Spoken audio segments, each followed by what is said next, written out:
और इसी बीच एक बड़ी खबर आपको बता दें कि रिया चक्रवर्ती से सीबीआई ने क्या सवाल किए थे जिनका जवाब देने में फंस गई थी रिया चक्रवर्ती। ये बड़ी जानकारी जी न्यूज आपको दे रहा है। सीबीआई ने रिया से पूछा 3 साल की आमदनी कितनी है और आपका जरिया क्या था आमदनी का। रिया से सीबीआई ने पूछा कि रिया ने सुशांत के डेबिट कार्ड का पिन सैमुअल मिरांडा से क्यों लिया था। रिया से सीबीआई का सवाल यह कि डिप्रेशन के बारे में परिवार को क्यों नहीं बताया था। राकेश त्रिवेदी जुड़ चुके हैं मेरे सहयोगी। राकेश, ये तो वही फहरिस्त है सवालों की जो सबके जहन में बेसिक सवाल थे। जी बिल्कुल अदिति, देखिए जो हमें सूत्रों से जानकारी मिल गई उसके मुताबिक सीबीआई ने इसको इसी तरीके से जो ये पूरी क्वेश्चनिंग फ्रेम की थी कि सबसे पहले उनसे ये पूछा गया कि आपकी लाइफस्टाइल जो है वो काफी महंगी है और कहीं ना कहीं आप जो है लाइफस्टाइल मेंटेन नहीं कर पाती, इसीलिए आप सुशांत के कार्ड से शॉपिंग करती थी, महंगी महंगी शॉपिंग करती थी। जिसके जवाब में उन्होंने कहा कि मैं शॉपिंग नहीं करती थी, सुशांत मुझे दिलाया करते थे।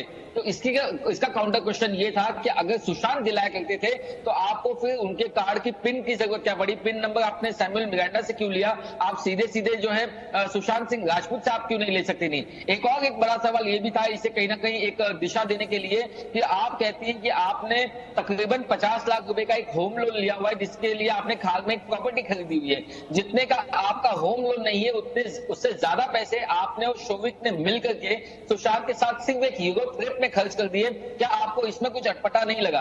आप कहते हैं कि आप 17,000 की ईएमआई नहीं पे कर सकती, लेकिन आपके जो भाई है वो 4-4.5 लाख रुपए वो खर्च कर गए होटल स्टे पर, इसमें आपको क्या अजीब नहीं लगता? ऐसे सवाल थे जहां पर रिया जो है एक के बाद एक फंसती जा रही थी। और आखिर में सवाल ये था कि सुशांत सिंह राजपूत को कौन सी दवाई कब देनी है, कितने समय तक देनी है, क्या क्या परहेज रखने हैं, इसकी जानकारी आपके अलावा और किसे थी और आपने ये जानकारी किसी और से साझा क्यों नहीं की?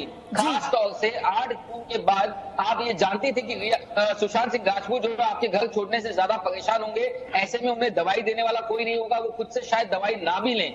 ये जानते हुए भी आपने उनके फोन नंबर्स को जानबूझ करके ब्लॉक किया और उन्हें बेचैन करने के लिए आपने किसी से कोई संपर्क नहीं किया, उन्हें ब्लॉक किया। ये वो सवाल है जो कहीं ना कहीं एक जांच को एक दिशा की तरफ दे रहे हैं, आगे बढ़ते हुए दिखाई देगा। और ये वो सवाल है जिससे शायद रिया चक्रवर्ती की आने वाले दिनों में मुश्किलें बढ़ सकती हैं। राकेश, कल हुई 7 घंटे की पूछताछ में तमाम सवाल पूछे गए जिसमें एक वो हिस्सा भी था जिसमें रिया चीखने चिल्लाने लगती हैं जब सीबीआई उन सारे सवालों के बाद आखिर में ये कहती है कि क्यों ना आपको गिरफ्तार कर लिया जाए सुशांत को आत्महत्या के लिए उकसाने को। जी बिल्कुल, और इसी सवाल के जवाब में वो सीधे जो है चिल्ला करके कहते हैं ये बिल्कुल सच नहीं है, ये मेरे खिलाफ साजिश है, ये तमाम चीजें बेबुनियाद हैं। और कभी वो बीच में चुप हो जाती हैं, कभी वो बीच में थोड़ी सी इमोशनल होकर के जवाब दे रही हैं, तो कभी वो अचानक से चीखने भी लगती हैं। तो इस तरीके से जो इमोशंस हैं, जो अलग अलग बॉडी लैंग्वेज है, वो भी नोट की गई है। आज जो क्वेश्चनिंग अगर होती है तो वो सबसे अहम इसलिए है क्योंकि इन पिछले 2 दिनों की क्वेश्चनिंग में जो जहां जहां पर मिसमैच आए हैं या कॉन्ट्राडिक्शन सामने आए हैं, उनको एक बार फिर से काउंटर चेक करना चाहती है ताकि सीबीआई जो अपना केस और मजबूत बना सके। इसके अलावा हमें जानकारी ये भी मिल गई कि 5 अलग अलग राउंड में जो है वो आज रिया चक्रवर्ती से पूछताछ हो सकती है, जिसमें उनसे अकेले से पहले पूछताछ होगी, बाद में उनके भाई के साथ बिठा करके और जो अलग अलग किरदार है उनके साथ अलग अलग कॉम्बिनेशन के सेट्स बना करके जो उनसे पूछताछ हो सकती है। राकेश, आप बने रहिएगा, आपसे आगे अपडेट लेते रहेंगे। तो इसीलिए हम कह रहे थे आपसे कि क्योंकि रिया चक्रवर्ती के जवाबों से सीबीआई संतुष्ट नहीं है और आज फिर से तीसरे राउंड की पूछताछ रिया चक्रवर्ती से होनी है, यानी सवाल जवाब एक बार फिर से रिया का सामना सीबीआई से होगा। Presenting B News app available on Google Play and App Store. Download it now.